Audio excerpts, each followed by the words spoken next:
সূরা মায়েদা 54 নম্বর আয়াত। আমার আজকের বিষয় ফিরে আসা। কি বললাম? ফিরে আসতে চান না আপনারা? আল্লাহ রাব্বুল আলামিন ঈমানদারকে ডাক দিয়ে বড় আদরে মহব্বতে এই কথাগুলো আমাদেরকে শুনিয়েছেন যারা আমরা ঈমানের দাবি করি। ইয়া আইয়ুহাল্লাযীনা আমানু, ওহে যারা ঈমানের দাবি করো, মাইয়ারতাদ্দা মিনকুম, এদিকে তাকান, তোমাদের ভেতরে কেউ যদি ফিরে যায় আন দীনিহি, আল্লাহর দিন থেকে। এখানে দিনের অর্থ প্রায় 15টা। আমরা একটা একটা করে তাফসীরে যাচ্ছি। আল্লাহ যে দিলেন আন দীনিহি, কেউ যদি ফিরে যায় তোমাদের ভেতরে আল্লাহর দিন থেকে। এখানে ইয়ারতাদ্দা শব্দটা বাবে ইফতিআল থেকে এসেছে, ইরতিদাদ। এর বাংলা অর্থ হচ্ছে হক থেকে বাতিলের দিকে ফিরে যাওয়া। এই পৃথিবীতে হক একমাত্র কে? বলেন বলেন। উনি যাদেরকে পাঠিয়েছেন তারাও হক। উনি পাঠিয়েছেন রাসূলুল্লাহকে, তিনি হক। উনি পাঠিয়েছেন কোরআন, কোরআন হক। কথা বলছেন না কেন? আল্লাহ, রাসূল, কোরআন এগুলো বাদ দিয়ে যারা অন্য দিকে ফিরে যেতে চান, আপনি বিশ্বাস করতে পারেন আপনি কিন্তু এখন বাতিলের দিকে আছেন। আল্লাহ তাদের ধমক দিয়ে বলছেন, আমি কি করব জানো? যদি এরকম কেউ করে থাকে, ফাসাউফা ইয়াতিল্লাহ, এখানে ফাইল কর্তা আল্লাহ নিজে। আল্লাহ বলছেন অতি শীঘ্রই। আল্লাহ যদি সাউফা শব্দ না দিত তাও বাংলা অর্থ আমরা করে ফেলতে পারতাম। সাউফা দিয়ে ফা লাগিয়ে, ফা এ শব্দটা আগের কথা যদি কেউ জীবনে মিলাতে পারে, পরেরটা আল্লাহ পাক অবশ্যই কার্যকর করবে, এরকম অর্থ আসে। এই জন্য ফারবি গ্রামার অনুযায়ী 13টা অর্থে ব্যবহার হয়। আল্লাহ এখানে একটা অর্থে ফা ব্যবহার করেছেন। উনি জানাতে চাই অতি শীঘ্রই, খুবই তাড়াতাড়ি। ফাসাউফা ইয়াতিল্লাহু বিকওমিন, এমন একটা দল, এমন একটা জাতি, এমন একটা সম্প্রদায় আমি তৈরি করে দেব। ইউহিব্বুহুম ওয়া ইউহিব্বুনাহু, যারা আমি আল্লাহকে ভালোবাসে, আমি আল্লাহও তাদেরকে ভালোবাসবো। জোরে বলেন সুবহানাল্লাহ। এই আয়াতটা বাংলাদেশের জন্য যে কত কার্যকর আমি নিজে এখন টের পাচ্ছি। এই পৃথিবীতে কেউ যদি আল্লাহর দ্বীনকে বিধানগুলি দেখিয়ে শতানাতা বিষয় তৈরি করে মন মতো কোনো ফতোয়া সামনে নিয়ে এসে আল্লাহর দ্বীনের বিধান থেকে মুখ ফিরিয়ে চলে যায়, আপনি বিশ্বাস করতে পারেন আল্লাহ কিন্তু সিদ্ধান্ত নিয়ে ফেলেছেন অতি তাড়াতাড়ি এমন একটা জাতিকে, এমন একটা সম্প্রদায়কে, এমন একটা গোষ্ঠীকে, এমন একটা দলকে আল্লাহ আপনাদের মাথার উপরে চাপিয়ে দেবে, যারা আল্লাহকে মন দিয়ে ভালোবাসে, আল্লাহ তাদেরকে ভালোবাসে, বাসবে। ইউহিব্বু, এটা মোসারে, বর্তমান, ভবিষ্যৎ, প্রেজেন্ট, ফিউচার। আমি নাম ধরে বলছি এবার আপনাদের পাশে চাঁপাইনবাবগঞ্জ এজেলার স্বামী স্ত্রী 2 জন আমরা পেয়েছি, তারা শুধু ফতোয়াবাজি করছে। এরা মুফাসসিরে কোরআন। আপনি ফতোয়া যে দিচ্ছেন, ফতোয়া এই শব্দের অর্থ বোঝেন? আপনি কি মুফতি হয়ে পড়েছেন যে ফতোয়া দিচ্ছেন? যে কথাগুলো আপনারা ধর্মের নাম নিয়ে, কোরআনের নাম নিয়ে, আলেমের নাম নিয়ে বলেন, আপনি ফিরে যেতে চান ইসলাম থেকে অন্য দিকে যান, নিষেধ করি না। কিন্তু আপনি কাকে ভয় দেখান বলেন তো? ইসলাম কি এই দেশে আমির হামজার বাবার? কথা বলেন না কেন? এ দেশে যারা ইসলাম কায়েম করতে চায় তাদের বাবার না। আমরা যারা ইসলামে দেশে কায়েম করতে চাই, আমরা কেউ ইসলামের মালিক না, আমরা ইসলামের খাদেম। এই কথা বলেন না? কেউ যদি বলে যে আমি ইসলামের মালিক, ও কিন্তু শিরিক করছে। কারণ ইসলামের মালিক কে? নবীজি নিজেও ইসলামের মালিক ছিলেন না, উনি ইসলামের খাদেম ছিলেন। হযরতে নূহ আলাইহিস সালামের জামানা থেকে শুরু করে যেহেতু শরীয়ত পূর্ণাঙ্গভাবে নাযিল হওয়া আরম্ভ হয়, মুহাম্মদ রাসূলুল্লাহকে আল্লাহ শরীয়ত যখন দিয়েছিলেন, দিন আর শরীয়ত, পৃথিবীতে যত নবী পাঠিয়েছেন সবার দিন ছিল এক, কিন্তু প্রত্যেকের শরীয়ত ছিল আলাদা আলাদা। কথা বোঝা গেছে না? বোঝেননি? পৃথিবীর যত নবী প্রত্যেকের দিন কি এক, কিন্তু শরীয়ত বিধিবিধানটা আলাদা ছিল। মুসা নবীর জামানায় কেউ যদি জিনা করত, ও নারী হোক পুরুষ হোক, বিবাহিত হোক অবিবাহিত হোক, যদি ধরা পড়ে যেত ওকে মেরে ফেলা লাগতো, এইটা বিচার। আমাদের নবীর শরীয়তে ওইটা নেই। আমাদের নবীর শরীয়তে আছে কেউ যদি বিবাহিত অবস্থায় জিনা করে সাক্ষ্য প্রমাণে ধরা পড়লে মেরে ফেলা লাগবে, আর যদি অবিবাহিত হয় মেরে ফেলা যাবে না, বেত মারা লাগবে। কয়টা? 80টা। সূরা নূরের ভেতরে এগুলো আছে। এখন বলেন, মুসা নবীর শরীয়তটা আমাদের নবীর শরীয়তের চাইতে কি কড়া? কড়া ছিল না? অনেক কঠিন ছিল। মাঝখানে হযরত ঈসা নবীর শরীয়ত আবার একেবারে সোজা। আমাদের নবীর শরীয়তে কোনো জায়গায় যদি নাপাক লাগে, ওই জায়গাটা পানি দিয়ে ধুয়ে ফেললেই পরিষ্কার হয়ে যাবে, পাক। মুসা নবীর শরীয়তে এটা ছিল না। কোন জায়গায় যদি নাপাক লেগে যেত, ওই জায়গায় খসিয়ে খসিয়ে চামড়া থেকে ফেলে দেওয়া লাগতো। কিন্তু ঈসা নবীর জামানার শরীয়ত আবার আলাদা। নাপাক লেগেছে এরকম মুছে ফেললে শেষ। বাবা মিস কল যাচ্ছে। নওগাঁবাসী আরেকটু খেয়াল করবেন, এখানে একটা গুরুত্বপূর্ণ পয়েন্ট আসতেছে। তাহলে প্রতিটি নবীর দিন ছিল এক, শরীয়ত ছিল আলাদা আলাদা। আল্লাহ পাক বলেন, আমার দিন আমি পাঠালাম, এর মালিক পৃথিবীর কেউ না, সবাইকে আমি দিনের খাদেম করে পাঠিয়েছি।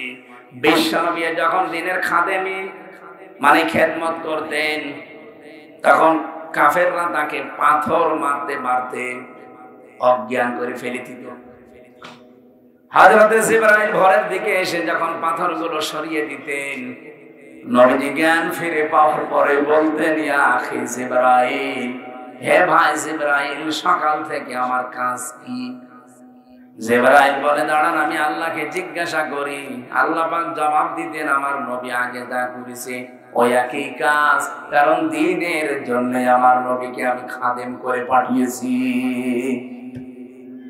তাহলে দিন হচ্ছে আল্লাহর, পৃথিবীর কেউ দিনের মালিক না। আপনি আজ কার নাম নিয়ে দিন থেকে ফিরে চলে যেতে চান? ভয় দেখান। এ বাংলাদেশে অনেককে আমরা এখন দেখতে পাচ্ছি, ওরা দিন থেকে ফিরে চলে যাচ্ছে। কেউ ধর্মীয় লাইনে কাজ করে দিন থেকে ফিরে চলে যায়, আসল দিনের কথাগুলো বলতে চায় না। কেউ জেনারেল ভাবে চলতে গিয়ে আল্লাহর দিন থেকে ফিরে চলে যেতে চায়। জান, কিচ্ছু করতে পারবেন না। আল্লাহ অতি শীঘ্র এমন একটা দল তৈরি করে দেবে। আল্লাহ জানে সাউফা দিয়েছেন, খুব তাড়াতাড়ি এমন একটা দল আমি বানিয়ে দেব, যারা আমাকে ভালোবাসে, আমি আল্লাহ নিজে তাদেরকে ভালোবাসবো। আর তাদের গুণ কি? এই যে একটা নতুন একটা দল আল্লাহ বানিয়ে দেবে, যখন দেখবে মানুষ দিন থেকে মুখ ফিরিয়ে চলে যাচ্ছে। বলেন তো, বাংলাদেশে দিন থেকে মুখ ফিরিয়ে যাওয়া মানুষের অভাব আছে? এই যে ব্রাহ্মণবাড়িয়া আমার তাহেরি ভাই, ওরা কিন্তু দিন থেকে মুখ ফিরিয়ে নিয়েছে, যতই আল্লাহ রাসূলের আশিক দাবি করুক। কারণ তারা যে জিকির বানিয়েছে দিনের ভেতরে, এটা দিনের ভেতরের জিকির না। ওরা ইয়ালি বাবা, শালি বাবা, কেল্লা বাবা, ফতে বাবা এই জিকির করে, এটা দিনের ভেতরে আছে। বলেন বলেন, ওরা দিন থেকে ফিরে চলে গেছে। 48,000 পীর এই দেশে, অনেক পীর আল্লাহর দিন থেকে, ইসলাম থেকে অলরেডি বের হয়ে গেছে। কে কথা বলা লাগবে? এরকম রাজশাহী বিভাগে নেই। জেনারেল ভাবে যারা আল্লাহর দিন কায়েম থেকে মুখ ফিরিয়ে চলে যাচ্ছেন বিভিন্ন শতানাতা বানিয়ে, যে এদের দোষ আছে। কিসের দোষ? এরা 54 সালে অপরাধী, এরা 47-এর অপরাধী, এরা 71-এর অপরাধী। আপনি দেন এই দোষগুলো তাদেরকে দিয়ে আপনি মুখ ফিরিয়ে নিচ্ছেন, তো তাদের থেকে না, আপনি মুখ ফিরিয়ে নিচ্ছেন দিন থেকে। কথা বলা লাগবে। আপনি 47 বলেন, 54 বলেন, 71 বলেন, 24 বলেন, যারা দিনের কথা বলে, দিন কি তাদের বাবার? আপনি যে তাদের থেকে মুখ ফিরিয়ে নেওয়ার নামান্তর হিসাবে আল্লাহর দিন থেকে দূরে সরে যাচ্ছেন, আপনি টের পাচ্ছেন? আপনার যদি তার কাজকর্ম অ্যাক্টিভিটিস পছন্দ না হয়, দিনের জন্য আপনি নিচে খাদেম হয়ে লেগে পড়েন, তারপরও দিন থেকে যদি ফেরত চলে যান, তাদেরও কিছু করতে পারবেন না, আল্লাহর তো কিছু পারবেনই না। মাঝখান থেকে আল্লাহ কি করবে? হঠাৎ একটা দল তৈরি করে দেবে যাদের ভেতরে 3টা গুণ থাকবে। এখন দেখেন আপনার ভেতরে ওই গুণ আছে কিনা। যদি থাকে তাহলে বুঝবেন আল্লাহ ওই দলের ভেতরে আপনাকে শামিল করেছে। যাদেরকে আমার আল্লাহ সামনে অনুমাক্কিনা লাহুম ফিল আরদ, জমিনের শাসন ক্ষমতা হাতে তুলে দেবে, এ নির্দেশ আমি বানালাম না, এটাকে আমি বানালাম। যেহেতু ফাসা ফায়াতিল্লাহু বিকওমিন, অতি শীঘ্রই এমন একটা দল আমি বানাবো, তৈরি করব, যেই দল আমাকে ভালোবাসে, আমিও তাদের ভালোবাসি। তাদের কাজ কি? ইযাতিল্লাতিনা আলাল মুমিনিনা আইজ্জাতিন আলাল কাফিরিন। তারা নিজেদের ভেতরে দেখবেন রহম দিল হবে, দয়ার্দ হবে, নম্র দিল হবে, বিনম্র হবে নিজেদের ভেতরে পারস্পরিক। কিন্তু কাফেরদের বিরুদ্ধে তারা হবে বজ্রকণ্ঠ কঠিন। এই গুণ বাংলাদেশে আপনি নিরপেক্ষ দৃষ্টি দিয়ে বলেন তো, এই গুণটা এখন কার ভেতরে পাওয়া যায়? আপনি বলবেন। আমি কিন্তু আপনাকে জিজ্ঞাসা করছি, অন্যদিকে যাবেন না। আপনি দেখেন কাফেরদের প্রতি এই দেশে কারা কঠোর, আর মুমিন নিজেদের যারা ঈমানদার, এই এদের ভেতরে মুমিনদের সাথে তাদের আচরণ একেবারে নিজের আপন ভাইয়ের মতো। আমি নিজে দেখেছি, আমি কোরআন মাথায় নিয়ে বলতে পারবো, এই বাংলাদেশে যারা একামতে দিনের দায়িত্ব পালন করে, যারা একামতে দিনের কর্মী, বাড়ি আমার কুষ্টিয়ায়, আপনার বাড়ি রাজশাহী, জীবনে আপনার সাথে আমার দেখা নেই, প্রথম দেখা হয়েছে। আপনার প্রতি মহব্বত, ভালোবাসা, বিনম্র আচরণ আমি করি এই কারণে, কারণ আপনি দিন কায়েমের কর্মী, আমিও দিন কায়েমের কর্মী। আমার আপন ভাইয়ের সাথে এত মহব্বত আমার নেই, কারণ সে দিনের কর্মী না। আপনার সাথে মহব্বতটা তৈরি করে দিয়েছে আমি নিজে না, আল্লাহ। আজিল্লাতিন আলাল মুমিনিন, এই গুণটা সারা বাংলাদেশে বার একটা চোখ বোলান কার ভেতরে পাবেন বলেন? এই দেশে এখন ৭৩টা দল কাজ করছে, জেনারেল আর ইসলামী দল মিলে। আমার নিজের দেখা আমি এইটা পেয়েছি, এই দেশে শুধুমাত্র যারা একামতে দিনের দায়িত্ব পালন করে তাদের ভেতরে। আপনি যদি অন্য কারো ভেতরে পেয়ে থাকেন বলেন, আমি সেখানে মুরিদ হব বলেন। আমি তো বাস্তব ওয়াজ করছি, আমি জানি সবার মন আমি পাবো না, আর আমার মন পাওয়ারও দরকার নেই। কোরআনের কথা বলতে গিয়ে নবীজি যদি 3 বছর জেলে থাকতে পারে, দেশ ছাড়া হতে পারে, আমি তো চুনোপুটি। আপনি যতই রাগ করেন, আল্লাহ যেহেতু সিদ্ধান্ত নিয়েছেন, যেহেতু ফাইল কর্তা আল্লাহ এখানে নিজে, আমি আল্লাহ নিজে করব, বিকওমিন, এমন একটা জাতি দল তৈরি করে দেব তোদের উপরে, ইউহিব্বুহুম ওয়া ইউহিব্বুনাহু, আমি আল্লাহকে যারা ভালোবাসবে আমি নিজেও তাদেরকে মহব্বত করব, ভালোবাসবো। তাদের প্রথম গুণ এইটা, তারা নিজেদের ভেতরে রহম দিল হবে, ভালোবাসা, পরস্পর মহব্বত, দয়ার্দ হবে, স্নেহশীল, স্নেহময় হবে। কিন্তু তারা কাফেরদের প্রতি বড় ভয়ঙ্কর, কঠোর। নারী সংস্কার করার জন্য কমিশন বানিয়ে ওরা যা করেছে, যেহেতু ইসলামের বিরুদ্ধে। আপনি দেখেছেন এই দেশে ইসলাম পন্থী যারা, আমি নাম ধরে বলছি, বাংলাদেশ জামাতে ইসলামের আমির ডাক্তার শফিকুর রহমান অলরেডি ঘোষণা দিয়েছে, এই কমিশনের নিয়ম নীতি মানা দূরের কথা, এই কমিশনই মানি না। যেহেতু তারা সব মুশরিক, কাফের হয়ে গেছে আল্লাহর বিধানের বিরুদ্ধে অবস্থান নিয়ে, এই কাফেরদের দেওয়া নীতিমালা মানা দূরের কথা, ও আমরা ও কমিশনই মানি না।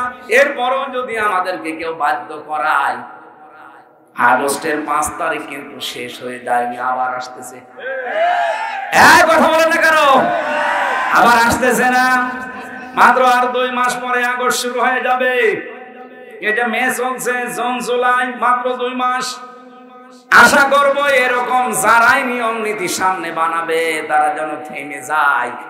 আমরা কিন্তু নিজেদের ভেতরে, আপনি মনে করেন এত নরম হুজুর, নরম হতে পারি, কাফেরদের বিরুদ্ধে আমরা গরম। আগস্টের 5 তারিখের পরে নিজেদের ভেতরে আমাদের যে মহব্বত, ভালোবাসা, নরম দিল, স্নেহময় ছিলাম, কিন্তু কাফেরদের প্রতি আমরা কড়া বরাবরই। দিন যত যাবে কাফেরদের সাথে কোনো আতাত, কোনো পরামর্শ ওদের আমাদের দরকার নেই। আর এর পরেরটা একটু ঝামেলা আছে। আল্লাহ পাক বলেন ইউজাহিদুনা ফি সাবিলিল্লাহি ওয়ালা ইয়াখাফুনা লাওমাতা লাইম। তারা জিহাদ করতে থাকবে। ইউজাহিদুনা এটা মোজারে, বর্তমান, ভবিষ্যৎ, প্রেজেন্ট, ফিউচার। এখন যেমন করছে ভবিষ্যতেও করতে থাকবে। কার রাস্তায় করবে? জিহাদ, যুদ্ধটা, এই সংগ্রাম চালিয়ে যাবে, লড়াই চালাবে আল্লাহর জন্য। তাহলে লড়াই কিন্তু চলতেই থাকবে। আর আল্লাহর এই পথে লড়াই করতে গিয়ে, সংগ্রাম করতে গিয়ে, আন্দোলন করতে গিয়ে আল্লাহ বলেন ইয়াখাফুনা লাওমাতা লাইম, তারা ভয় পাবে না। ওয়ালা ইয়াখাফুনা লাওমাতা লাইম, দুনিয়ায় কোনো তিরস্কারকারীর তিরস্কারকে তারা পাত্তাই দেবে না। কত ভয় আমাদেরকে দেখিয়েছে এই দেশে যারা ইসলামপন্থী মানুষ, কত রকমের উল্টাপাল্টা কথা তাদের নামে ছড়িয়েছে। ভয় পাওয়া তো দূরের কথা, পাত্তাই দেয় না। আপনি কি মনে করছেন একবারে এসে আমি এখানে বসে পড়েছি? কত ঘাত প্রতিঘাত এই 33 বছরের উপরে গেছে আপনি জানেন। আমার মতো মানুষকে ওরা রাজাকার পর্যন্ত চালাতে চেয়েছিল, শুধু বয়সে পারে নাই। হ্যাঁ, চট্টগ্রামে যাচ্ছিলাম ফেনীতে মাহফিলে, অলরেডি আমি কুমিল্লা 14 গ্রাম পার হয়ে চলে গেছি। ওসি আমারে কল দিয়ে বলছে হুজুর কোথায়? এই তো ফেনী ঢুকতেছি। হুজুর আপনি আর আসবেন না কেন? সকালবেলা 4 জন লোক এসেছিল, আপনার নামে কমপ্লেন দিয়ে গেছে থানায়, লিখিত অভিযোগ যে আপনি নাকি কুষ্টিয়ার চিহ্নিত রাজাকার। আমি ওসিরে বললাম স্যার আপনি কি আমাকে কোনোদিন দেখেছেন? হুজুর আমি আপনার ধর্মের লোক না, আমি হিন্দু মানুষ। আপনাকে দেখবো, আমাদের ওই লাইনে তো লোক নেই, আমার ওদিকে সেন্সও নেই। আপনাদের ধর্মীয় কথাবার্তা আমি ওগুলো শুনি না, আমি অন্য ধর্মের মানুষ, আমি একটা হিন্দু মানুষ। কিন্তু সকালবেলা 4 জন মানুষ এসেছিল পাগড়ি মাথায় দিয়ে, ওই যে সবুজ পাগড়ি, মাইজ ভান্ডারের মুরিদ। এরা এসে আপনার নামে লিখিত দিয়ে গেছে সই করে যে আপনি নাকি কুষ্টিয়া চিহ্নিত রাজাকার। আমি বললাম আমার যে 33 বছর বয়স, এটা ওরা বলে নাই। কয়টা তো বলে নাই। রাজাকার হতে হলে কমপক্ষে তো অন্তত 54 বছর দেশটা স্বাধীন হয়েছে, এর আরো 15 বছর বেশি হওয়া লাগবে। কথা বলছে না? সব মিলে কত আসতে পারে? 70। কত বলেন বলেন? কি বৃষ্টি হচ্ছে? হ্যাঁ, পৃথিবীতে যত রকমের অপবাদ আপনারা দিতে পারেন, আমার রাজাকার না, আমার জন্ম দিলেও যদি গালি গালাজ করেন, আমি রিমান্ডে 10 দিন একাধারে আমার মা বাবা তুলে ওরা গালি দিয়েছে, কিন্তু দিন কায়েমের যে পথে এসেছি, এক চুলো আমাদেরকে কেউ সরাতে পারবে না। যালিকা ফাদলুল্লাহ, যাকে তাকে দিয়ে আল্লাহ কাজ করাবে না, এটা আল্লাহর অনুগ্রহ। ইউতিহি মাইয়াশা, আল্লাহ যাকে ইচ্ছা তারে দিয়ে কাজ করাবে। আল্লাহু ওয়াসিউন আলিম, আল্লাহ প্রশস্ত এবং জ্ঞানী। এই শব্দগুলো গুরুত্বপূর্ণ শব্দ। আন আবি যাররিন রাদিয়াল্লাহু তাআলা আনহু قال قال النبي صلى الله عليه وسلم من ادعى ما ليس له فليس منا وليتبوأ مقعده من النار রাহু মুসলিম। মুসলিম শরীফের হাদিস। বিশ্বনবী জানিয়েছেন যে জিনিস তোমার না, ওইটা যদি তুমি নিজের আয়ত্তে রেখে দাও, যেই দিন থেকে এই কাজ করলে ওই দিন থেকে তুমি আমার দলভুক্ত না। কিছু বুঝেছে? যে জিনিস আপনার ছিল না, ওইটা যদি আপনি নিজের আয়ত্তে নিয়ে নেন যে এটা আমার, অথচ জিনিসের মালিক আপনি না, যেই দিন এই কাজ করেছেন ওই দিন থেকে আপনি নবীর দলভুক্ত আর নেই, আপনি অন্য কিছু। আপনার মুসলমানেরা, যদি আপনি নবীর উম্মত হতে না পারেন বলেন, হয় আপনি খ্রিস্টান না ইহুদি। কথা বলেন না কেন? বাইরের দেশগুলোতে আমি গিয়েছিলাম, ইহুদিদের সাথে মিশেছি, জিজ্ঞাসা করেছি আপনার নাম কি? নাম যা বলে শুনি বোঝা যায় যেটা ইহুদির নাম। যদি বলা হয় আপনার নবীর নাম কি, তখন বলে ইহুদিরা বলে জোসেফ। জোসেফ মানে মুসা আলাইহিস সালাম। খ্রিস্টানদেরকে যদি জিজ্ঞাসা করা হয় আপনার নবীর নাম কি, ওরা বলে যিশু, মানে ঈসা আলাইহিস সালাম। আমরা যারা ঈসা বলি, মুসা বলি, ওরা তারা জোসেফ বলে ডাকে, যিশু বলে ডাকে। ৪,৫০০ ধর্মের মানুষ এখন তামাম দুনিয়া মিলে আমরা আছি। শুধুমাত্র ২১০ কোটি মুসলিম আমরা যারা, তারা বাদ দিয়ে পৃথিবীর কোন মানুষ কিন্তু বলে না যে আমার নবীর নাম মুহাম্মাদুর রাসূলুল্লাহ। কেউ বলে না। অথচ ৮১০ কোটি মানুষ দুনিয়া এখন। ২৫৭টা রাষ্ট্রের ভেতরে মাত্র ৫৭টা মুসলিম রাষ্ট্র। এখানে ২১০ কোটি মানুষ আমরা আছি মুসলিম। আমাদেরকে জিজ্ঞাসা করলে আমরা বলি আমাদের নাম আমির হামজা, আব্দুল গফুর, আব্দুল করিম, খবিরুল ইসলাম। জিজ্ঞাসা করবেন নবীর নাম কি, এক বাক্যে বলবো বঙ্গবন্ধু। কি বলবো? মুহাম্মাদুর সাল্লাল্লাহু আলাইহি ওয়াসাল্লাম। তাহলে ২১০ কোটি মানুষ আমরা এক বাক্যে জবাব দেব যে আমাদের নবীর নাম মুহাম্মাদুর রাসূলুল্লাহ। খ্রিস্টান আছে ২৫০ কোটির উপরে, তারা জিজ্ঞাসা করবেন, তারা বলবে আমাদের নবীর নাম যিশু। ইহুদি আছে মাত্র ৮০ লাখ, এদের জিজ্ঞাসা করলে এরা বলে আমাদের নবীর নাম জোসেফ। কেউ বলে আব্রাহাম, কেউ বলে ডেভিড। বাংলার মুসলমানেরা এখানেই তো আজকের বিষয় ভাগ হয়ে যাবে। মানিদ্দা একালে টান আছে, মানিদ্দা মা লাইসা লাহু ফালাইসা মিন্না।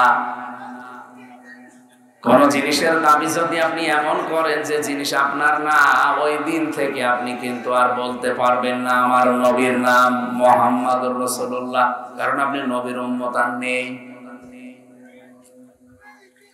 এবার আমি আগস্টের ৫ তারিখের পর থেকে বাংলাদেশটা মিলিয়েছে হাদিস দিয়ে তাকিয়ে দেখলাম এই দেশে বহু মানুষ দাবি করছে আমি মুহাম্মাদুর রাসূলুল্লাহর উম্মত, কিন্তু তার অ্যাক্টিভিটিস, তার চরিত্র, তার কাজকর্ম প্রমাণ করে ফেলেছে যে সোনার উম্মত আর নেই। এরকম চরিত্রের মানুষ দেশে নেই।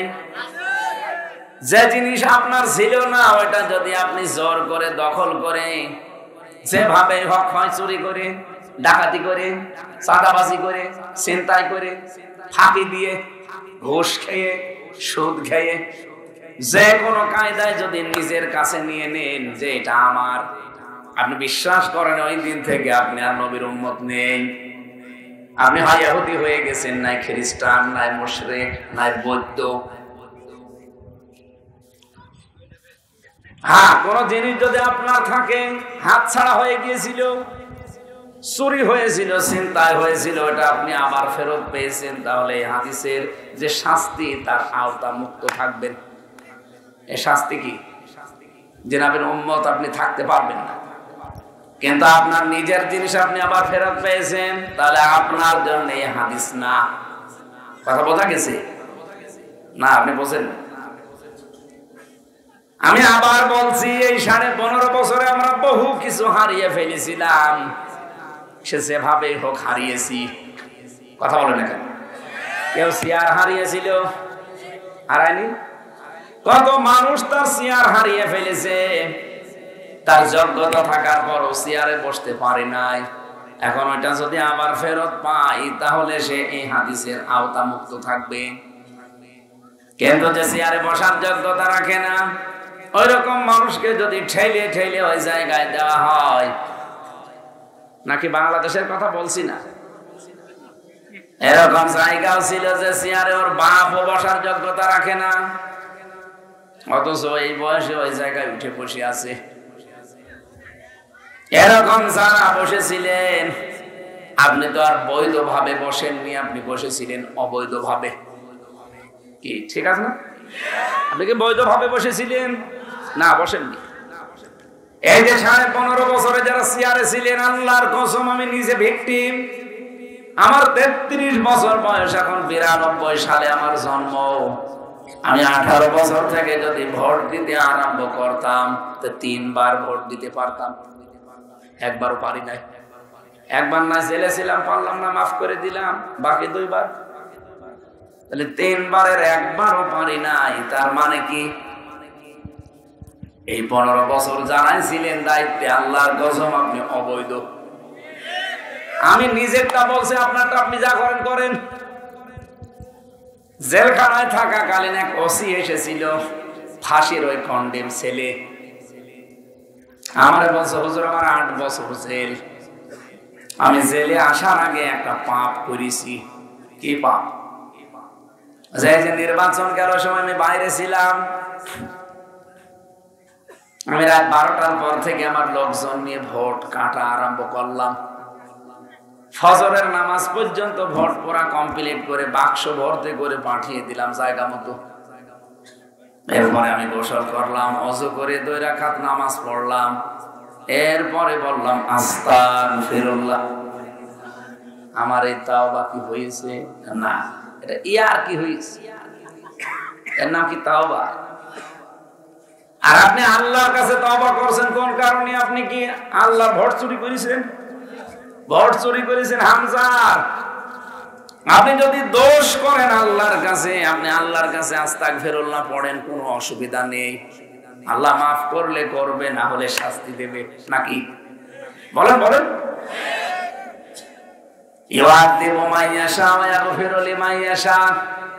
আল্লাহ বলেন আমি কাউকে শাস্তি দিতে পারি, কাউকে মাফ করে দিতে পারি, ইচ্ছা কার। কিন্তু আপনি তো ভোট আল্লাহরটা চুরি করেননি, করেছেন হামজারটা। একটা এমপি বানাতে হলে 3.5-4 লাখ হামজা লাগে, হামজার বউ লাগে। কি কথা বলেন না কেন? এই আদ্রায় রানীনগরে যিনি ছিলেন, এলোকে কমপক্ষে 3.5 থেকে 4 লাখ মানুষ ভোট দিয়ে তাকে এমপি বানাবে। অথচ আপনি সবার ভোট রাতের বেলা একাই নিয়ে নিলেন, দিনে করবেন তাও সে সহ্য ধৈর্য আপনার হয়নি। দিনের ভোট রাতে করে আপনি এখন 2 রাকাত নামাজ পড়ে বলছেন আস্তাগফিরুল্লাহ। তাওবা তো আপনার হয়নি। একটা কায়দা আছে তাওবা করার, হুজুর বলেন। এই 3.5 লাখ 4 লাখ মানুষের কাছে আপনি যাবেন, আপনার তো 8 বছর জেল। 8 বছর পরে আপনি ফেরত যাবেন তাদের কাছে, যে বলবেন যে আমি ভোট চুরি করেছিলাম, আমারে মাফ করে দিন। তারা যদি বলে ঠিক আছে মাফ করে দিলাম, যান, আপনি মাফ পাবেন। কারণ এটা হকুল্লাহ না, এটা হকুল ইবাদ। কিন্তু আফসোস আপনার জন্য আমার, আপনি 8 বছর জেল খাটার পরে বের হয়েছে, দেখবেন অনেক হামজা মরে গেছে। কি কত হামজাকে আপনি পাবেন না, যে কত হামজার বউ নেই, তারা মরে গেছে, আপনি তাদের কাছে মাফ চাবেন কি করে? আমার সবচেয়ে বেশি খারাপ লাগছে 15.5 বছরে যারা দায়িত্বে ছিলেন, আমার অসুবিধা নেই, কিন্তু যে জোর করে মানুষের হক নষ্ট করেছিলেন, এই হকটা আপনি ফেরত দেবেন কি করে?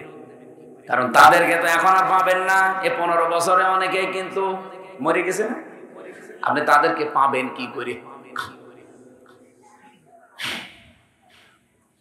আফসোস তো আপনার জন্য আমার এই জায়গায়। হ্যাঁ, আমার জীবনেও যদি এরকম হক বলে বাদ নষ্ট হয়ে থাকে, আমার জীবনের জন্য আমার এখন আফসোস। এই জন্য অবৈধভাবে যারা ছিলেন, আপনি জীবন যৌবন সব নষ্ট করে ফেলেছেন, আর শান্তি আপনি পেয়েছেন কিছু। 15.5 বছরে যারা ছিল তারা কি শান্তি পায়নি? কথা বলে না, সুখ পায়নি। এ শোকটা কি বৈধ শোক না অবৈধ?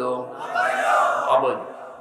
আমি আমারটাই তো বলছি অবৈধ, আপনি আপনারটা যা করবেন করেন। আমার নিজেরটা বললাম আমরা অবৈধ, কারণ আমি ভোট দেইনি।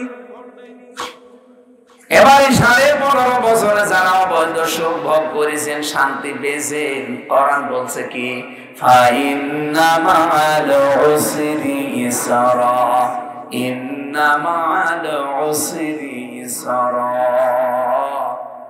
এই পৃথিবীতে কেউ যদি একটা দুঃখ কষ্ট ভোগ করে, এই জন্য উসরুনের আগে আলিফ লাম দিয়ে আল্লাহ মারেফা করে দিয়েছেন নির্দিষ্ট। এর আগে আল্লাহ মা দিয়ে জানিয়েছেন, এর সাথে সাথে কি আছে ইসরা। এর আগে আর আলিফ লাম নেই, এটা অনির্দিষ্ট নাকিরা।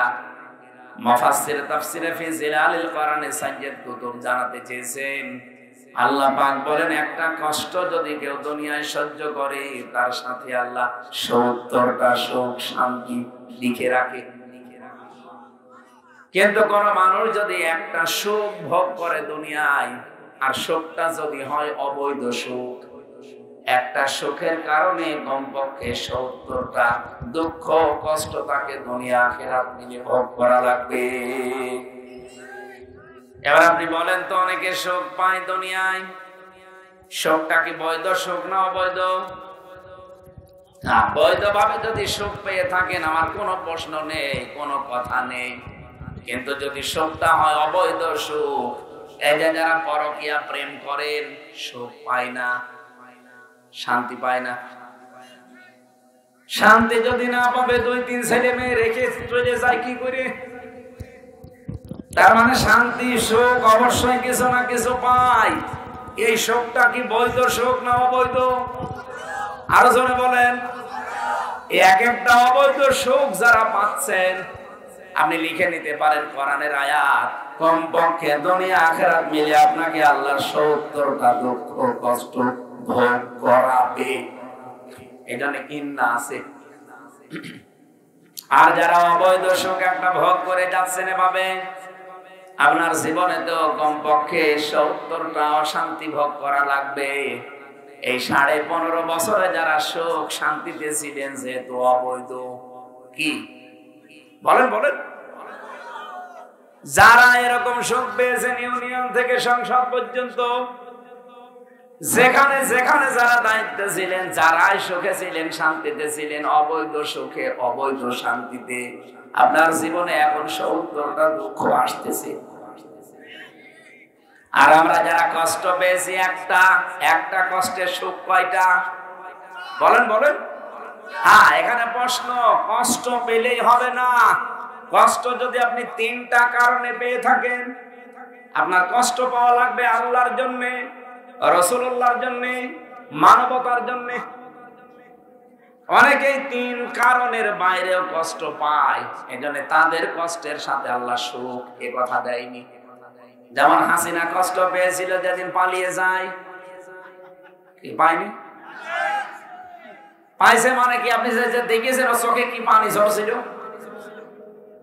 ওইভাবে কন্দন করে মানুষ। স্বামী মরে গেল, মহিলাও তো কন্দন করেনি, এত কান্না কেটেছে ওই দিন। তার মানে কষ্ট পেয়েছে।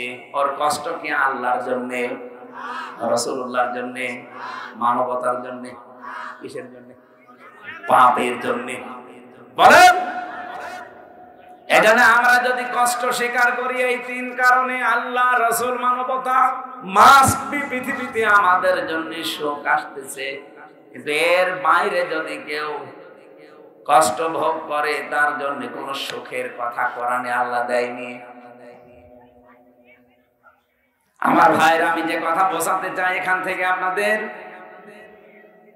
মরণ যতদিন আমাদের কাছে এসে হাজির না হয়, ততদিন আমাদের কোনো থামার জায়গা নেই। ইবাদত আমাদের করাই লাগবে। কিন্তু যেদিন আমি মরে যাব, মরণের পরে আমার আর কোনো ইবাদত আছে? হ্যাঁ, ইবাদত আছে কাদের? যারা জীবিত আছে তাদের। আমাকে ধোয়াবে, পরিষ্কার পরিচ্ছন্ন করে ওই কাপড় পরিয়ে কবরে দিয়ে আসবে। আর হাজি যারা, এই মানুষগুলো নিজেকে নিজে মেরে ফেলে। নিজে জীবিত অবস্থায় কাফনের ওই কাপড় পরে আল্লাহকে বলে, আল্লাহ আমি মরে গেছি, এখন আমার যে জীবন বাকি আছে এটা আমার বোনাস লাইফ। আমি তো মরেই গিয়েছিলাম, বাকি এখন আমি এই যে 16 সালের পর থেকে যে বেঁচে আছি 25 সাল পর্যন্ত, এই 9 বছর আমার কাছে একটা বোনাস হায়াত। কি কথা বলছেন? ওখানে যাবার পরে তিনি কাবা শরীফ যখন ঘুরবেন, প্রথমেই বলা লাগে আল্লাহকে আল্লাহ। সেই বাংলাদেশ থেকে এই কাবা শরীফ ৬,০০০ কিলোমিটার দূরে। এত দূরে এসেছি আমি, তুমি আমার নামটা হাজিরা খাতায় লিখে নাও। আল্লাহর সঙ্গে সঙ্গে যেন আওয়াজ দেয়, ওই খবিরুল দাঁড়া, তোর নাম আমি হাজিরা খাতায় তুলে নেব যে তুই আমার বান্দা, আমার ঘরে হাজিরা দিয়েছিস। কিন্তু সাবধান, ৩টা কথা আগে বল। ইন্নাল হামদা ওয়ান নি'মাতা লাকা ওয়াল মুলক। ১ নাম্বার আপনি হামদ বলতে পারতেন, তার আগে আলিফ লাম লাগিয়ে দিলেন কেন? এর আগে ইন্না লাগিয়ে গ্যারান্টি দিচ্ছেন ইন্নাল হামদা। এই আলিফ লাম আবার ৪ প্রকার হয় আরবি গ্রামারে। আপনি যখনই বললেন ইন্নাল হামদা, যখন গ্যারান্টি দিয়ে দিয়েছেন যত রকমের প্রশংসা হতে পারে সব আমি তোমাকে দিলাম। আজকে থেকে আমার যত প্রশংসা আছে দুনিয়ায় কারো জন্য হবে না, সব তোমার জন্য।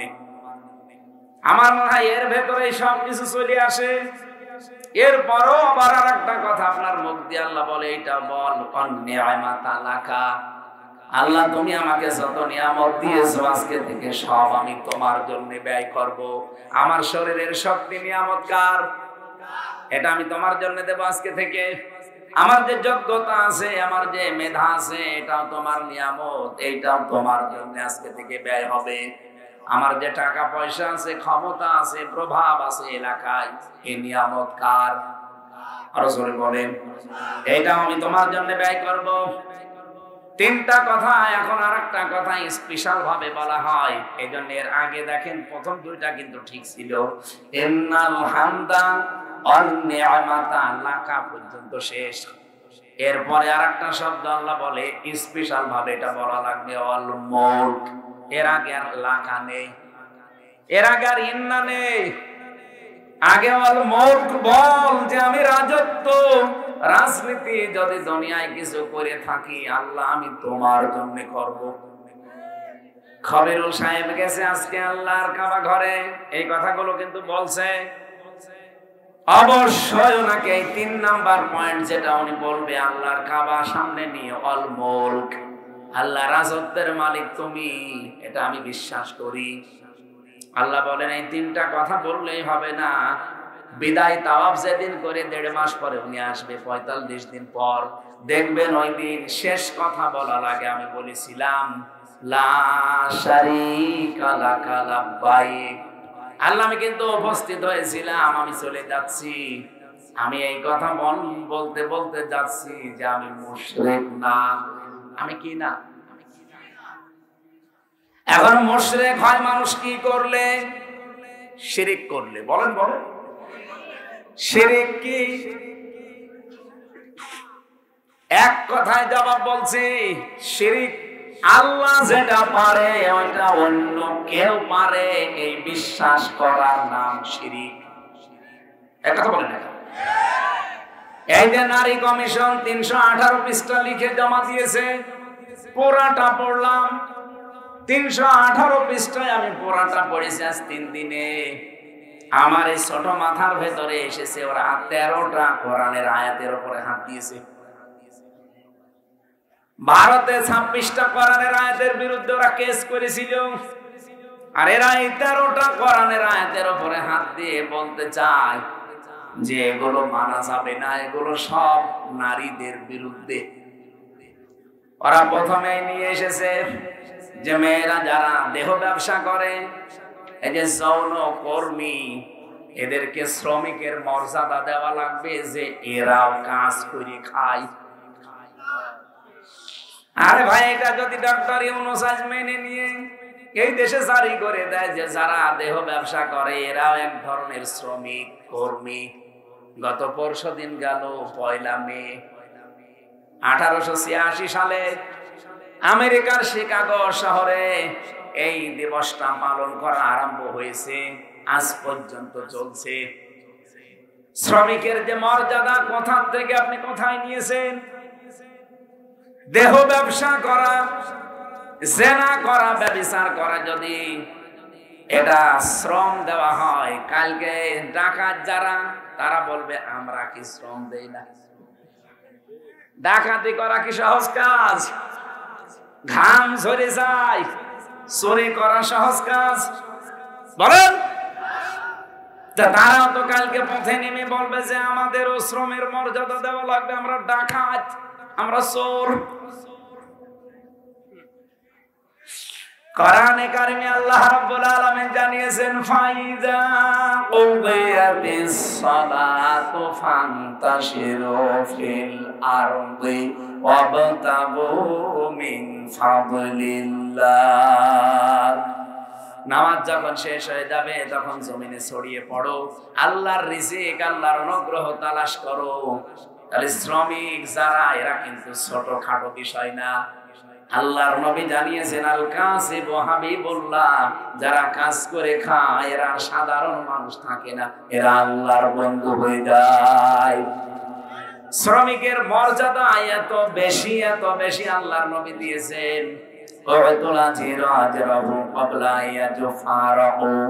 শ্রমিকের ঘাম শুকিয়ে যাওয়ার আগে তার হাতে শ্রমের মর্যাদা, মূল্য ধরিয়ে দাও। আপনি চিন্তা করতে পারেন যারা কাজ করে খায় এদের মর্যাদা কত বেশি নবীজি এবং আল্লাহ দিলেন। ফরজ নামাজের পরে আল্লাহ কাজের কথা দিয়েছেন, অথচ হাজেরা এই জিনিসটাকে ওকে এই মর্যাদায় নিয়ে আসতে চায়। কথার থেকে কি মিল করলেন আপনি? ওদের একটা একটা করে 13টা পয়েন্টের ভেতরে তৃতীয় নম্বরে এসেছে, ওরা জানাচ্ছে দেহ আমার, সিদ্ধান্ত আমার। এটা কোরআনে কারিমের পুরা বিরোধী। সূরা আরাফের 54 নম্বর আয়াতের মাঝের অংশে আল্লাহ এই কথার বিরুদ্ধে কথা জানিয়েছেন, আলা লাহুল খালকু ওয়াল আমরু। আল্লাহ পাক বলেন পৃথিবী তৈরি করেছি আমি, এখানে সিদ্ধান্ত চলবে কার? আরো জোরে বলেন। আল্লাহর এই পৃথিবীতে অন্য কারো সিদ্ধান্ত যদি চলে এটা শিরক। কি কথা বলছেন? এখন বানিয়েছেন আল্লাহ, হুকুম দেওয়ার মালিককে। এখানে আল্লাহর বাইরে যদি অন্য কারো হুকুম, অন্য কারো বিধান, সিদ্ধান্ত, আইন জিনিস, আল্লাহর এই পৃথিবীতে অন্য কারো আইন যারা কায়েম করতে চান, কারা আছেন আমি জানি না, যদি থেকে থাকেন কোরআন বাদ দিয়ে মানুষের তৈরি করা কোন আইন যদি এই জমিনে কায়েম করতে চান, আপনি শিরিক করলেন। আর শিরিক যারা করে তারা মুশরিক। নিয়ে আসেন, কোন হুজুর নিয়ে আসবেন, এখানে বসিয়ে রাখবেন। আমি শিরিকের যে ব্যাখ্যা দিলাম ভুল ধরতে বলেন তো দেখি। আল্লাহ যেটা পারে ওইটা অন্য কেউ পারে না। যদি আপনি মনে করেন না পারে, আপনি মুশরিক। এক কথা বলেন না কেন? আমি নাম ধরে বলছি, আপনি রাগ করবেন না। এই দেশের জমিনে ফসল হওয়ার পরে একজন হাসি বলেছিল যে মা দুর্গা গজে ছড়িয়ে এসেছে, এজন্য ফসলের বরকত হয়েছে। বলেন তো এই পৃথিবীতে ফসলের বরকত দেওয়ার মালিক দুর্গা কে? এটা যদি হিন্দু বলতো আমি মেনে নিতাম। আপনি একজন মুসলমান, একটা হাজি মানুষ, কি করে বললেন? আপনি তো মুশরিক হয়ে গেছেন। এজন্য দেহ আমার, সিদ্ধান্ত আমার, এই কথা যারা নারী কমিশনে লিখেছে প্রত্যেকটাই শিরিক করেছে, এরা সব মুশরিক। এক কথা বলেন না কেন? হিন্দু মরে গেলে আমরা জানাজা দেই, কবরে দেই, কি করি? পুড়িয়ে ফেলি। বলেন বলেন। সুতরাং নারী কমিশনের সাথে যারা জড়িত, এই কথা যারা লিখেছে, যারা সায় দিয়েছে, যারা সমর্থন দিয়েছে, প্রত্যেকেই মুশরিক। আরো জোরে বলেন। 92-93% মুসলমানের দেশে কমিশন তো দূরের কথা, এর রিপোর্ট পেশ করার সাহস পেল কোথায়? ওই শেষ কথা বলে আসবে খবিরুল সাহেব, লা শারিকা লাকা লাব্বাইক।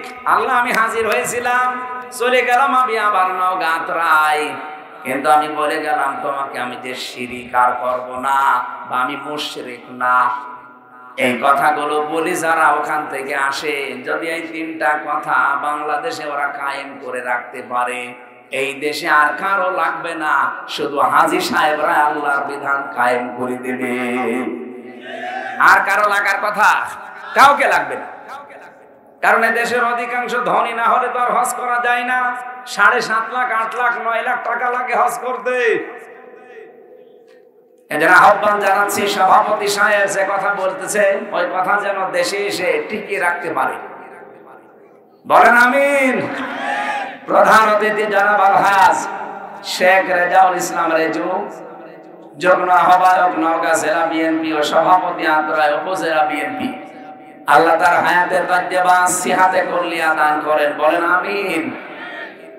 এ মাহফিলে এতক্ষণ যারা আলোচনা রাখলেন, বিশেষ করে মাওলানা রেজাউল ইসলাম উজ্জ্বল, আপনাদের এলাকারই সন্তান, জনাব মাওলানা হোসেন মাহফুজ চুয়াডাঙ্গা, হাফেজ মাওলানা আব্দুর রশিদ, মাওলানা সাইফুল ইসলাম, নামনা জানা অন্যান্য ওলামায়ে কেরাম, আমার ডানে বামে যারা সম্মানিত ব্যক্তিবর্গ বসে আছেন, এতক্ষণ ধৈর্য এবং সহ্য নিয়ে যারা সামনে বসে আছেন, এত রাত জেগে মুসলমান ভাইরা, পর্দার আড়ালের সম্মানিতা মা এবং বোনেরা, প্রিয় নওগাঁবাসী, আমরা আল্লাহর দরবারে শুকরিয়া, রাসূলের উপরে দরুদ আর সালাম পাঠ করে আমার নির্ধারিত একটা আয়াত পড়েছিলাম।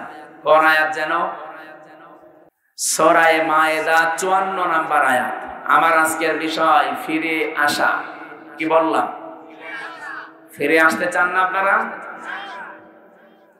আল্লাহ রাব্বুল আলামিন ঈমানদারকে ডাক দিয়ে বড় আদরে মহব্বতে এই কথাগুলো আমাদেরকে শুনিয়েছেন, যারা আমরা ঈমানের দাবি করি।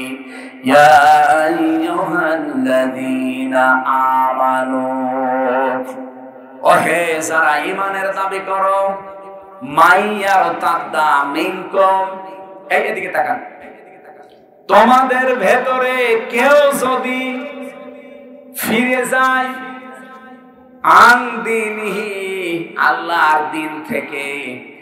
এখানে দিনের অর্থ প্রায় 15টা।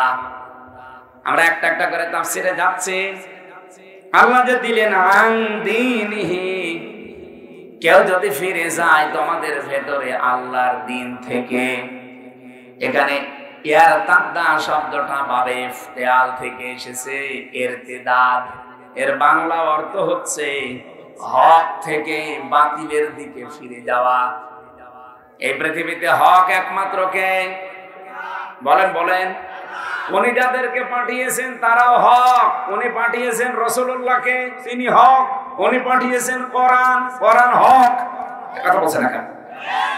আল্লাহ, রাসূল, কোরআন এগুলো বাদ দিয়ে যারা অন্য দিকে ফিরে যেতে চান, আপনি বিশ্বাস করতে পারেন আপনি কিন্তু এখন বাতিলের দিকে আছেন। আল্লাহ তাদের ধমক দিয়ে বলছেন, আমি কি করব জানো? যদি এরকম কেউ করে থাকে, ফাসাও ফায়াতিল্লাহ, এখানে ফাইল কর্তা আল্লাহ নিজে। আল্লাহ বলছেন অতি শীঘ্রই। আল্লাহ যদি সাউফা শব্দ না দিত তাও বাংলা অর্থ আমরা করে ফেলতে পারতাম। সাউফা দিয়ে ফা লাগিয়ে, ফা এই শব্দটা আগের কথা যদি কেউ জীবনে মিলাতে পারে, পরেরটা আল্লাহ পাক অবশ্যই কার্যকর করবে, এরকম অর্থ আসে। এই জন্য ফারবি গ্রামার অনুযায়ী 13টা অর্থে ব্যবহার হয়। আল্লাহ এখানে একটা অর্থে ফা ব্যবহার করেছেন। উনি জানাতে চাই অতি শীঘ্রই, খুবই তাড়াতাড়ি। ফাসাউফা ইয়াতিল্লাহু বিকওমিন, এমন একটা দল, এমন একটা জাতি, এমন একটা সম্প্রদায় আমি তৈরি করে দেব, ইউহিব্বুহুম ওয়া ইউহিব্বুনাহু, যারা আমি আল্লাহকে ভালোবাসে, আমি আল্লাহও তাদেরকে ভালোবাসবো। জোরে বলেন সুবহানাল্লাহ। এটা বাংলাদেশের জন্য যে কত কার্যকর আমি নিজে এখন টের পাচ্ছি। এই পৃথিবীতে কেউ যদি আল্লাহর দ্বীনকে বিধানগুলি দেখিয়ে শতানাতা বিষয় তৈরি করে মন মতো কোন ফতোয়া সামনে নিয়ে এসে আল্লাহর দ্বীনের বিধান থেকে মুখ ফিরিয়ে চলে যায়, আপনি বিশ্বাস করতে পারেন আল্লাহ কিন্তু সিদ্ধান্ত নিয়ে ফেলেছেন অতি তাড়াতাড়ি এমন একটা জাতিকে, এমন একটা সম্প্রদায়কে, এমন একটা গোষ্ঠীকে, এমন একটা দলকে আল্লাহ আপনাদের মাথার উপরে চাপিয়ে দেবে, যারা আল্লাহকে মন দিয়ে ভালোবাসে, আল্লাহ তাদেরকে ভালোবাসে, বাসবে। ইউহিব্বু, এটা মুসারে, বর্তমান, ভবিষ্যৎ, প্রেজেন্ট, ফিউচার।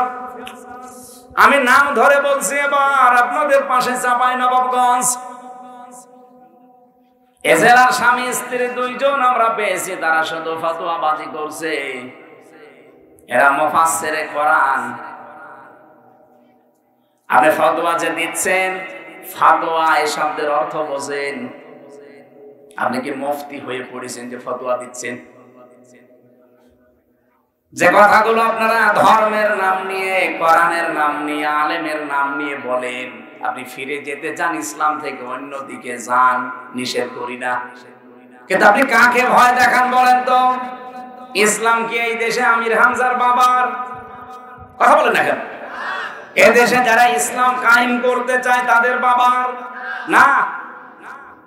আমরা যারা ইসলামে দেশে কায়েম করতে চাই, আমরা কেউ ইসলামের মালিক না, আমরা ইসলামের খাদেম। এই কথা বলেন না? কেউ যদি বলে যে আমি ইসলামের মালিক, ও কিন্তু শিরিক করছে। কারণ ইসলামের মালিক কে? নবীজি নিজেও ইসলামের মালিক ছিলেন না, উনি ইসলামের খাদেম ছিলেন। হযরতে নূহ আলাইহিস সালামের জামানা থেকে শুরু করে যেহেতু শরীয়ত পূর্ণাঙ্গ ভাবে নাযিল হওয়া আরম্ভ হয়, মুহাম্মদ রাসূলুল্লাহকে আল্লাহ শরীয়ত যখন দিয়েছিলেন, দিন আর শরীয়ত, পৃথিবীতে যত নবী পাঠিয়েছেন সবার দিন ছিল এক, কিন্তু প্রত্যেকের শরীয়ত ছিল আলাদা আলাদা। কথা বোঝা গেছে না? বোঝেননি? পৃথিবীর যত নবী প্রত্যেকের দিন কি এক, কিন্তু শরীয়ত বিধিবিধানটা আলাদা ছিল। মুসা নবীর জামানায় কেউ যদি জিনা করত, ও নারী হোক পুরুষ হোক, বিবাহিত হোক অবিবাহিত হোক, যদি ধরা পড়ে যেত ওকে মেরে ফেলা লাগতো, এইটাই বিচার। আমাদের নবীর শরীয়তে ওইটা নেই। আমাদের নবীর শরীয়তে আছে কেউ যদি বিবাহিত অবস্থায় জিনা করে সাক্ষ্য প্রমাণে ধরা পড়লে মেরে ফেলা লাগবে। আর যদি অবিবাহিত হয় মেরে ফেলা যাবে না, বেত মারা লাগবে। কয়টা? 80টা। সূরা নূরের ভেতরে এগুলো আছে। এখন বলেন, মুসা নবীর শরীয়তটা আমাদের নবীর শরীয়তের চাইতে কি কড়া? কড়া ছিল না? অনেক কঠিন ছিল। মাঝখানে হযরত ঈসা নবীর শরীয়ত আবার একেবারে সোজা। আমাদের নবীর শরীয়তে কোনো জায়গায় যদি নাপাক লাগে, ওই জায়গাটা পানি দিয়ে ধুয়ে ফেললেই পরিষ্কার হয়ে যাবে, পাক। মুসা নবীর শরীয়তে এটা ছিল না। কোন জায়গায় যদি নাপাক লেগে যেত, ওই জায়গায় খসিয়ে খসিয়ে চামড়া থেকে ফেলে দেওয়া লাগতো। কিন্তু ঈসা নবীর জামানার শরীয়ত আবার আলাদা। নাপাক লেগেছে এরকম মুছে ফেললে শেষ। বাবা, আমি স্কুল পাচ্ছি। নওগাঁবাসী আরেকটু খেয়াল করবেন, এখানে একটা গুরুত্বপূর্ণ পয়েন্ট আসতেছে। তাহলে প্রতিটি নবীর দিন ছিল এক, শরীয়ত ছিল আলাদা আলাদা। আল্লাহ পাক বলেন, আমার দিন আমি পাঠালাম, এর মালিক পৃথিবীর কেউ না, সবাইকে আমি দিনের খাদেম করে পাঠিয়েছি। বিশ্বনবী যখন দিনের খাদেমি মানে খেদমত করতেন, তখন কাফেররা তাকে পাথর মারতে মারতে অজ্ঞান করে ফেলে দিত। হযরত জিবরাইল ভোরের দিকে এসে যখন পাথরগুলো সরিয়ে দিতেন, নবীজি জ্ঞান ফিরে পাওয়ার পরে বলতেন, ইয়া আখি জিবরাইল, হে ভাই জিবরাইল, সকাল থেকে আমার কাজ কি? জিবরাইল বলে, দাঁড়ান আমি আল্লাহকে জিজ্ঞাসা করি। আল্লাহ পাক জবাব দিতেন, আমার নবী আগে যা করেছে ওই একই কাজ, কারণ দ্বীনের জন্য আমার নবীকে আমি খাদেম করে পাঠিয়েছি। তাহলে দিন হচ্ছে আল্লাহর, পৃথিবীর কেউ দিনের মালিক না। আপনি আজ কার নাম নিয়ে দিন থেকে ফিরে চলে যেতে চান? ভয় দেখান। এ বাংলাদেশে অনেককে আমরা এখন দেখতে পাচ্ছি, ওরা দিন থেকে ফিরে চলে যাচ্ছে। কেউ ধর্মীয় লাইনে কাজ করে দিন থেকে ফিরে চলে যায়, আসল দিনের কথাগুলো বলতে চায় না। কেউ জেনারেল ভাবে চলতে গিয়ে আল্লাহর দিন থেকে ফিরে চলে যেতে চায়। যান, কিচ্ছু করতে পারবেন না। আল্লাহ অতি শীঘ্র এমন একটা দল তৈরি করে দেবে। আল্লাহ জানে সাউফা দিয়েছেন, খুব তাড়াতাড়ি এমন একটা দল আমি বানিয়ে দেব, যারা আমাকে ভালোবাসে, আমি আল্লাহ নিজে তাদেরকে ভালোবাসবো। আর তাদের গুণ কি? এই যে একটা নতুন একটা দল আল্লাহ বানিয়ে দেবে, যখন দেখবে মানুষ দিন থেকে মুখ ফিরিয়ে চলে যাচ্ছে। বলেন তো, বাংলাদেশে দিন থেকে মুখ ফিরিয়ে যাওয়া মানুষের অভাব আছে? এই যে ব্রাহ্মণবাড়িয়া আমার তাহেরি ভাই, ওরা কিন্তু দিন থেকে মুখ ফিরিয়ে নিয়েছে, যতই আল্লাহ রাসূলের আশিক দাবি করুক। কারণ তারা যে জিকির বানিয়েছে দিনের ভেতরে, এটা দিনের ভেতরের জিকির না। ওরা ইয়ালি বাবা, শালি বাবা, কেল্লা বাবা, ফতে বাবা এই জিকির করে, এটা দিনের ভেতরে আছে। বলেন বলেন, ওরা দিন থেকে ফিরে চলে গেছে। 48,000 পীর এই দেশে, অনেক পীর আল্লাহর দিন থেকে, ইসলাম থেকে অলরেডি বের হয়ে গেছে। এই কথা বলা লাগবে। এরকম রাজশাহী বিভাগে নেই। জেনারেল ভাবে যারা আল্লাহর দিন কায়েম থেকে মুখ ফিরিয়ে চলে যাচ্ছেন বিভিন্ন সোতানাতা বানিয়ে, যে এদের দোষ আছে। কিসের দোষ? এরা 54 সালে অপরাধী, এরা 47-এর অপরাধী, এরা 71-এর অপরাধী। আপনি দেন এই দোষগুলো তাদেরকে দিয়ে আপনি মুখ ফিরিয়ে নিচ্ছেন, তো তাদের থেকে না, আপনি মুখ ফিরিয়ে নিচ্ছেন দিন থেকে। কথা বলা লাগবে। আপনি 47 বলেন, 54 বলেন, 71 বলেন, 24 বলেন, যারা দিনের কথা বলে দিন কি তাদের বাবার? আপনি যে তাদের থেকে মুখ ফিরিয়ে নেওয়ার নামান্তর হিসাবে আল্লাহর দিন থেকে দূরে সরে যাচ্ছেন, আপনি টের পাচ্ছেন? আপনার যদি তার কাজকর্ম অ্যাক্টিভিটিস পছন্দ না হয়, দিনের জন্য আপনি নিচে খাদেম হয়ে লেগে পড়েন, তারপরও দিন থেকে যদি ফেরত চলে যান, তাদেরও কিছু করতে পারবেন না, আল্লাহর তো কিছু পারবেনই না। মাঝখান থেকে আল্লাহ কি করবে? হঠাৎ একটা দল তৈরি করে দেবে, যাদের ভেতরে 3টা গুণ থাকবে। এখন দেখেন আপনার ভেতরে ওই গুণ আছে কিনা। যদি থাকে তাহলে বুঝবেন আল্লাহ ওই দলের ভেতরে আপনাকে শামিল করেছে।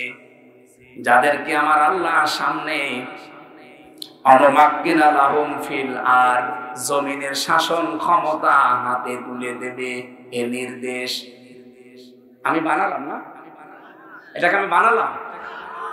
যেহেতু ফাসাফায়াতিল্লাহু বিকওমিন, অতি শীঘ্র এমন একটা দল আমি বানাবো, তৈরি করব, যেই দল আমাকে ভালোবাসে, আমিও তাদের ভালোবাসি। তাদের কাজ কি? এযাতিল্লাতিনা আলাল মুমিনিনা আইজ্জাতিন আলাল কাফিরিন। তারা নিজেদের ভেতরে দেখবেন রহম দিল হবে, দয়ার্দ হবে, নম্র দিল হবে, বিনম্র হবে নিজেদের ভেতরে পারস্পরিক, কিন্তু কাফেরদের বিরুদ্ধে তারা হবে বজ্রকণ্ঠ কঠিন। এই গুণ বাংলাদেশে আপনি নিরপেক্ষ দৃষ্টি দিয়ে বলেন তো, এই গুণটা এখন কার ভেতরে পাওয়া যায়? আপনি বলবেন। আমি কিন্তু আপনাকে জিজ্ঞাসা করছি, অন্যদিকে যাবেন না। আপনি দেখেন কাফেরদের প্রতি এই দেশে কারা কঠোর, আর মুমিন নিজেদের যারা ঈমানদার, এই এদের ভেতরে মুমিনদের সাথে তাদের আচরণ একেবারে নিজের আপন ভাইয়ের মতো। আমি নিজে দেখেছি, আমি কোরআন মাথায় নিয়ে বলতে পারবো, এই বাংলাদেশে যারা একামতে দিনের দায়িত্ব পালন করে, যারা একামতে দিনের কর্মী, বাড়ি আমার কুষ্টিয়ায়, আপনার বাড়ি রাজশাহী, জীবনে আপনার সাথে আমার দেখা নেই, প্রথম দেখা হয়েছে। আপনার প্রতি মহব্বত, ভালোবাসা, বিনম্র আচরণ আমি করি এই কারণে, কারণ আপনি দিন কায়েমের কর্মী, আমিও দিন কায়েমের কর্মী। আমার আপন ভাইয়ের সাথে এত মহব্বত আমার নেই, কারণ সে দিনের কর্মী না। আপনার সাথে মহব্বতটা তৈরি করে দিয়েছে আমি নিজে না, আল্লাহ। আজিল্লাতিন আলাল মুমিনিন, এই গুণটা সারা বাংলাদেশে বার একটা চোখ বোলান কার ভেতরে পাবেন বলেন? এই দেশে এখন 73টা দল কাজ করছে, জেনারেল আর ইসলামী দল মিলে। আমার নিজের দেখা, আমি এইটা পেয়েছি, এই দেশে শুধুমাত্র যারা একামতে দিনের দায়িত্ব পালন করে তাদের ভেতরে। আপনি যদি অন্য কারো ভেতরে পেয়ে থাকেন বলেন, আমি সেখানে মুরিদ হব বলেন। আমি তো বাস্তব ওয়াজ করছি, আমি জানি সবার মন আমি পাবো না, আর আমার মন পাওয়ারও দরকার নেই। কোরআনের কথা বলতে গিয়ে নবীজি যদি 3 বছর ছেড়ে থাকতে পারে, দেশ ছাড়া হতে পারে, আমি তো শুনুকুটি। আপনি যতই রাগ করেন, আল্লাহ যেহেতু সিদ্ধান্ত নিয়েছেন, যেহেতু ফাইল কর্তা আল্লাহ এখানে নিজে, ফাসাফায়াতিল্লাহু, আমি আল্লাহ নিজে করব, বিকওমিন, এমন একটা জাতি দল তৈরি করে দেব তোদের উপরে, ইউহিব্বুহুম ওয়া ইউহিব্বুনাহু, আমি আল্লাহকে যারা ভালোবাসবে আমি নিজেও তাদেরকে মহব্বত করব, ভালোবাসবো। তাদের প্রথম গুণ এইটা, তারা নিজেদের ভেতরে রহম দিল হবে, ভালোবাসা, পরস্পর মহব্বত, দয়ার্দ হবে, স্নেহশীল স্নেহময় হবে। কিন্তু তারা কাফেরদের প্রতি বড় ভয়ঙ্কর কঠোর। নারী সংস্কার করার জন্য কমিশন বানিয়ে ওরা যা করেছে, যেহেতু ইসলামের বিরুদ্ধে। আপনি দেখেছেন এই দেশে ইসলাম পন্থী যারা, আমি নাম ধরে বলছি, বাংলাদেশ জামাতে ইসলামের আমির ডাক্তার শফিকুর রহমান অলরেডি ঘোষণা দিয়েছে এই কমিশনের নিয়ম নীতি মানা দূরের কথা, এই কমিশনই মানি না। যেহেতু তারা সব মুশরিক কাফের হয়ে গেছে আল্লাহর বিধানের বিরুদ্ধে অবস্থান নিয়ে, এই কাফেরদের দেওয়া নীতিমালা মানা দূরের কথা, ও আমরা ও কমিশনই মানি না। এরপরও যদি আমাদেরকে কেউ বাধ্য করায়, আগস্টের 5 তারিখ কিন্তু শেষ হয়ে যায়নি, আবার আসতেছে। কথা বলে না কেন? আবার আসতেছে না? মাত্র আর 2 মাস পরে আগস্ট শুরু হয়ে যাবে। এই যে মে চলছে, জুন জুলাই, মাত্র 2 মাস। আশা করব এরকম যারাই নিয়ম নীতি সামনে বানাবে তারা যেন থেমে যায়। আমরা কিন্তু নিজেদের ভেতরে, আপনি মনে করেন এত নরম হুজুর, নরম হতে পারি, কাফেরদের বিরুদ্ধে আমরা গরম। আগস্টের 5 তারিখের পরে নিজেদের ভেতরে আমাদের যে মহব্বত, ভালোবাসা, নরম দিল, স্নেহময় ছিলাম, কিন্তু কাফেরদের প্রতি আমরা কড়া বরাবরই। দিন যত যাবে কাফেরদের সাথে কোনো আতাপ, কোনো পরামর্শ ওদের আমাদের দরকার নেই। আর এরপরেরটা একটু ঝামেলা আছে। আল্লাহ পাক বলেন, ইউজাহিদুনা ফি সাবিলিল্লাহি ওয়ালা ইয়াখাফুনা লাওমাতা লাইম। তারা জিহাদ করতে থাকবে। ইউজাহিদুনা, এটা মোজারে, বর্তমান, ভবিষ্যৎ, প্রেজেন্ট, ফিউচার।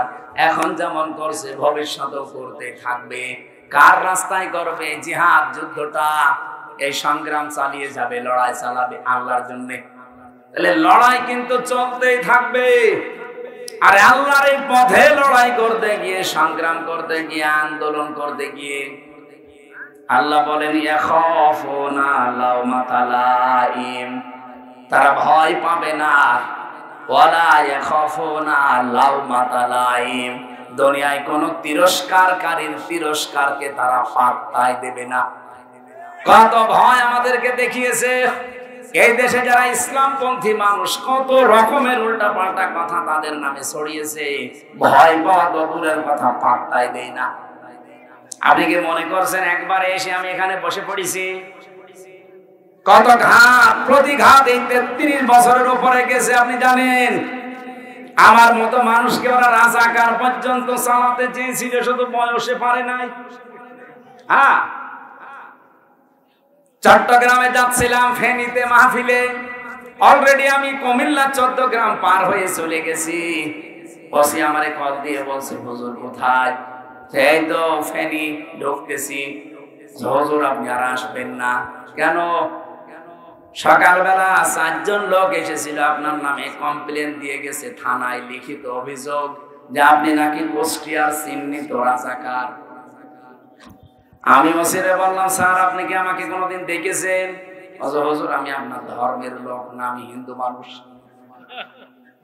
আপনাকে দেখবো, আমাদের ওই লাইনে তো লোক নেই, আমার ওদিকে সেন্সও নেই। আপনাদের ধর্মীয় কথাবার্তা আমি ওগুলো শুনি না, আমি অন্য ধর্মের মানুষ, আমি একটা হিন্দু মানুষ। কিন্তু সকালবেলা 4 জন মানুষ এসেছিল পাগড়ি মাথায় দিয়ে, ওই যে সবুজ পাগড়ি, মাছ ভান্ডারের মুরিদ। এরা এসে আপনার নামে লিখিত দিয়ে গেছে সই করে যে আপনি নাকি কুষ্টিয়া চিহ্নিত রাজাকার। আমি বললাম, আমার যে 33 বছর বয়স, এটা ওরা বলে নাই। কয়টা তো বলে নাই। রাজাকার হতে হলে কমপক্ষে তো অন্তত 54 বছর দেশটা স্বাধীন হয়েছে, এর আরো 15 বছর বেশি হওয়া লাগবে। কথা বলছেন না? সব মিলে কত আসতে পারে? 70। কত বলেন বলেন? কি বৃষ্টি হচ্ছে? হ্যাঁ, পৃথিবীতে যত রকমের অপবাদ আপনারা দিতে পারেন, আমার রাজাকার না, আমার জন্ম দিলেও যদি গালি গালাজ করেন, আমি রিমান্ডে 10 দিন একাধারে আমার মা বাবা বলে ওরা গালি দিয়েছে, কিন্তু দিন কায়েমের যে পথে এসেছি এক চুলো আমাদেরকে কেউ সরাতে পারবে না। যালিকা ফাদলুল্লাহ, যাকে তাকে দিয়ে আল্লাহ কাজ করাবে না, এটা আল্লাহর অনুগ্রহ। ইউতিহি মাইয়াশা, আল্লাহ যাকে ইচ্ছা তারে দিয়ে কাজ করাবে। আল্লাহু ওয়াসিউন আলিম, আল্লাহ প্রশস্ত এবং জ্ঞানী। এই শব্দগুলো গুরুত্বপূর্ণ শব্দ, শুধু আকাশের দিকে তাকে আমরা ব্যাখ্যাগুলো করতে পারছি না। মেয়েদের জন্য কিছু বলার দরকার ছিল। সম্মানিত মা বোনেরা, আর রাত 1টা বাজে, এবারে বৃষ্টি নেমে গেলে আমরা মুসিবতে পড়ে যাবো। আল্লাহুম্মা আমিন। লা ইলাহা ইল্লা আনতা সুবহানাক ইন্নী কুনতু মিনাজ জালিমিন। আল্লাহুম্মা ইগফিরলি ওয়ারহামনি ওয়াহদিনি ওয়াফিনি ওয়ারযুকনি ইয়া রাব্বাল আলামিন। আল্লাহ তাআলা যে মূল কথাগুলো আমরা শুনেছি, বুঝেছি, এগুলো আমল করার তৌফিক দাও। সম্মানিত মা বোনদেরকে তুমি খাদিজা আয়েশার মতো তৈরি করে দাও। পরিবারে যাদের অশান্তি আছে তুমি শান্তি দান করো। এই মাহফিলে যারা বাস্তবায়ন করেছে আল্লাহ কমিটিকে মেহেরবানি করে কবুল করে নাও। এলাকায় যত মানুষ আছে আল্লাহ কবরগুলো জান্নাত বানাও। যে মানুষগুলো এই মাহফিলের জন্য শ্রম দিল, এই তরুণ যুবকেরা, যে মা পেটের নিচে মায়ের পেট তুমি হযরতে খাদিজার মতো কবুল